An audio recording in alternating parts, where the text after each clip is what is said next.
Nembagal dayo kay Ilocano, kumusta po kayo? I-update ko lang kayo sa aking mga alagang kakatel. Ito po si Bruna at saka si Bruno na meron po 4 na inakay.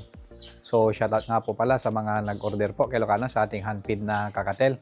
Sold out na po yung anak nila Bruna kay Ilocano na 4. So magda-deliver na nga kami ng isa kay Ilocano. Tara, samahan niyo po ako. Nakahingi tayo ng kay Ilocano, kusot sa paggawaan ng furniture dito sa amin. So matagal na to, kalawaan isang supot lang na ganyan, matagal na to. Ito yung nilalagay natin sa mga paitlogan ng ating mga Indian ring neck, kakatil at saka sa ating mga lovebirds kay Ilocano.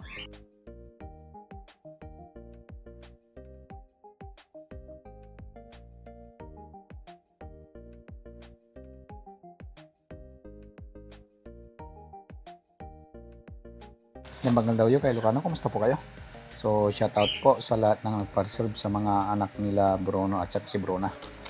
So, ito po yung 4 kay Ilocano na painakay natin. So, reserve na po ito. Maraming salamat po sa nagpa-reserve kay Ilocano. See you in the next clutch kay Ilocano. Yan kay Ilocano, quality oh. Ang laki ng butchi oh, busog na busog. Talagang maalaga yung parents nila kay Ilocano, si Bruno at saka si Bruna. Ang taba.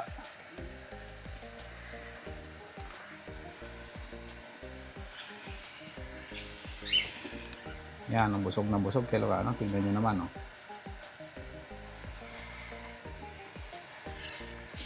Yan, kay Ilocano. Quality talaga. Hindi sila inbreeding. Talagang healthy sila kay Ilocano.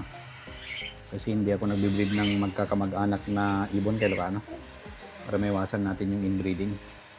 So itong pinakamaliit, yan. May subo na rin siya kay Ilocano, kaya good na yan.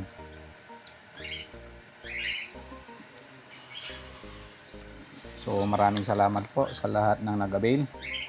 So i-deliver na natin tong isang anak nila Bruna kay Ilocano. Yan. Yan si Bruno. At yan naman si Bruna. So meron silang 4 na inakay kay Ilocano. I-deliver na natin yung pinakamalaki kasi kukunin na po yung kukuha. Taga norte pa kasi kay Ilocano, kaya dinayo tayo dito sa Bigan. So ibibigay natin tong pinakamalaki. Yan. Kay Ilocano. Yan, bibigay natin tong pinakamalaki kay Ilocano.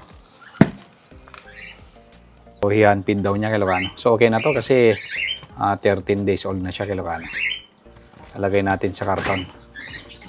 So shoutout kay Sir na bibili ng ating kay Ilocano. Handfeed na kakatil. So ito. So itong 3 na natitira kay Ilocano yan. Reserve na po yan kay Ilocano. Reserve na po ito. Salamat po sa nagpa-reserve at sa mga kukuha. Sa mga naghahanap pa po na hindi ko na nabigyan, sa susunod na clutch na lang po kay Ilocano. So kasama ko si Nanang kay Ilocano para meron maghahawak ng ibon.